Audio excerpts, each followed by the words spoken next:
کبھی سوچا ہے کہ ہمارے ارد گرد کی ہر چیز، یہ ہوا جس میں ہم سانس لیتے ہیں، پانی جو ہم پیتے ہیں، یہ سب آخر بنا کس چیز سے ہے؟ آج ہم بات کریں گے ڈالٹن کے ایٹامک نظریے کی، ایک ایسا انقلابی آئیڈیا جس نے نہ صرف اس سوال کا جواب دیا بلکہ جدید کیمسٹری کی پوری بنیاد ہی رکھ دی۔ چلیں اس دلچسپ سفر کا آغاز کرتے ہیں۔ یہ وہ سوال ہے جو انسان صدیوں سے پوچھتا آ رہا ہے۔ قدیم فلسفیوں سے لے کر آج کے سائنسدانوں تک سب نے یہ جاننے کی کوشش کی کہ کائنات کی سب سے چھوٹی بنیادی اکائی کیا ہے۔ اور پھر آئے جان ڈالٹن، وہ شخص جنہوں نے ہمیں پہلا سائنسی جواب دیا، ایک ایسا جواب جس نے دنیا کو دیکھنے کا ہمارا انداز ہمیشہ کے لیے بدل دیا۔ اچھا، تو ایٹم کا خیال کوئی بالکل نیا نہیں تھا۔ قدیم یونانی بھی اس کے بارے میں سوچتے تھے، لیکن ان کے خیالات صرف فلسفے اور سوچ پر مبنی تھے۔ ڈالٹن نے اس کھیل کو ہی بدل دیا۔ انہوں نے ایٹم کو فلسفے کی دنیا سے نکالا اور اسے سائنس کی لیبارٹری میں لا کھڑا کیا۔ ان کا نظریہ صرف ایک خیال نہیں تھا، بلکہ یہ محتاط مشاہدات اور تجربات پر مبنی تھا۔ تو یہ ہیں جان ڈالٹن، وہ شخص جنہوں نے سب کچھ بدل دیا۔ ان کا کام محض خیالی باتیں نہیں تھیں، یہ خالص سائنس تھی۔ انہوں نے اپنا نظریہ ٹھوس ثبوتوں پر بنایا جو انہوں نے لیبارٹری میں بہت احتیاط سے پیمائش کر کے حاصل کیے تھے، اور یہی وجہ ہے کہ ان کے ایٹمی نظریے کو تاریخ کا پہلا سائنسی ایٹمی نظریہ مانا جاتا ہے۔ تو ڈالٹن کے نظریے کی بنیاد کیا تھی؟ اچھا، تو ڈالٹن نے کچھ اصول بنائے، کچھ رولز، جنہوں نے کائنات کے بارے میں ان کی سمجھ کی وضاحت کی۔ یہی وہ اصول ہیں جو آج جدید کیمسٹری کی بنیاد ہیں۔ آئیے ایک ایک کر کے ان سب کو دیکھتے ہیں۔ چلیں شروع کرتے ہیں پہلے اور سب سے بنیادی اصول سے۔ اس کے مطابق ہر چیز، چاہے وہ ٹھوس ہو، مائع ہو یا گیس، وہ بہت ہی چھوٹے ذرات سے مل کر بنی ہیں جنہیں ایٹم کا نام دیا گیا ہے۔ یہی ہر شے کی بنیادی اکائی ہیں۔ یہ ایک بہت اہم نقطہ ہے۔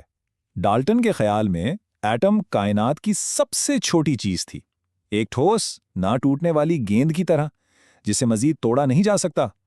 مطلب آپ اسے اور چھوٹے ٹکڑوں میں نہیں کاٹ سکتے، بس یہی آخر ہے۔ اسے ایسے سمجھیں جیسے آپ لیگو بلاک سے کھیل رہے ہوں۔ جب آپ لیگو سے کچھ بناتے ہیں تو آپ نئے بلاکس نہیں بناتے اور نہ ہی پرانے والے توڑتے ہیں، آپ صرف ان کی ترتیب بدل دیتے ہیں۔ ڈالٹن کے مطابق کیمیائی تعاملات میں ایٹموں کے ساتھ بھی بالکل یہی ہوتا ہے، وہ صرف اپنی ترتیب بدلتے ہیں۔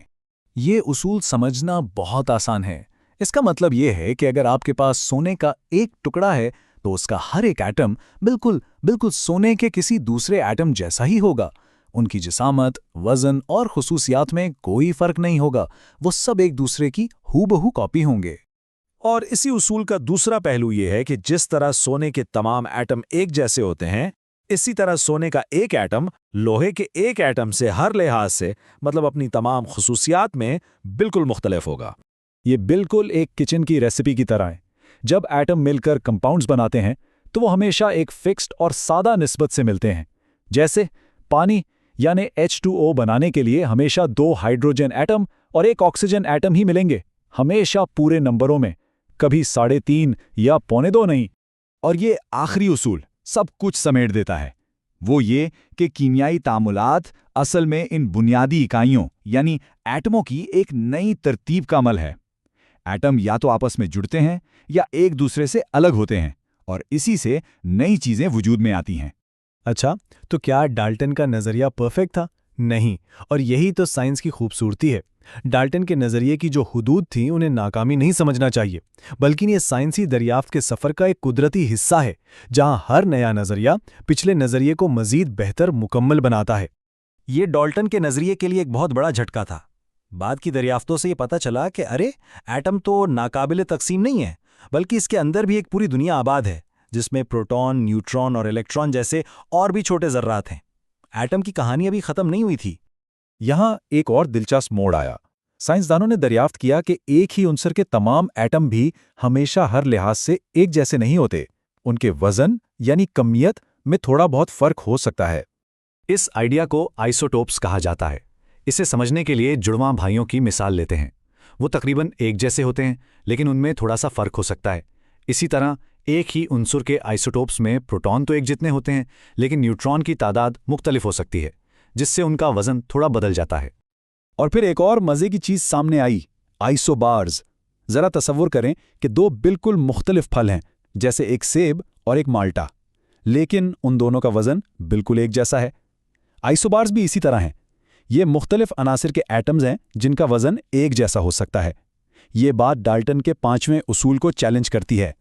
ڈالٹن کا نظریہ ایلوٹروپس کو بھی نہیں سمجھا سکا۔ یہ کیا ہوتے ہیں؟ یہ ایک ہی عنصر کی مختلف شکلیں ہیں، جیسے ہیرا اور پینسل میں موجود گریفائٹ۔ دونوں صرف کاربن سے بنے ہیں، لیکن ان کی خصوصیات میں زمین آسمان کا فرق ہے۔ اس کے علاوہ یہ بھی پتہ چلا کہ چینی جیسے بڑے کمپاؤنڈز میں ایٹم بہت پیچیدہ نسبتوں میں ملتے ہیں، نہ کہ ہمیشہ سادہ نسبت میں۔ تو اتنی ساری خامیوں کے بعد کیا ہمیں ڈالٹن کے نظریے کو بھول جانا چاہیے؟ بالکل بھی نہیں۔ حقیقت میں اس کی میراث ناقابل یقین حد تک طاقتور ہے۔ آئیے دیکھتے ہیں کہ ان کا کام آج بھی اتنا اہم کیوں ہے۔ یہ بات اس ایک جملے سے واضح ہو جاتی ہے۔ ڈالٹن کا نظریہ وہ بنیاد ہے جس پر آج جدید کیمسٹری کی پوری عمارت کھڑی ہے۔ یہ وہ پہلا قدم تھا جس کے بغیر آج کا یہ سفر ناممکن ہوتا۔ تو اصل بات یہ ہے کہ ڈالٹن نے ہمیں مستقبل کی تمام کیمیائی دریافتوں کے لیے ایک زبان اور ایک نقطہ آغاز دیا۔ ان کے بغیر ہم شاید آج کی سائنس، کیمیائی فارمولوں اور مادے کی اپنی سمجھ کا تصور بھی نہیں کر سکتے۔ اور آخر میں ایک سوال سب کے لیے، جس طرح ڈالٹن کے نظریے نے مزید دریافتوں کا دروازہ کھولا، اسی طرح آج کے کون سے سائنسی نظریات ہیں جو شاید نامکمل ہیں اور مستقبل میں کسی بڑی انقلابی دریافت کا پہلا قدم بنیں گے؟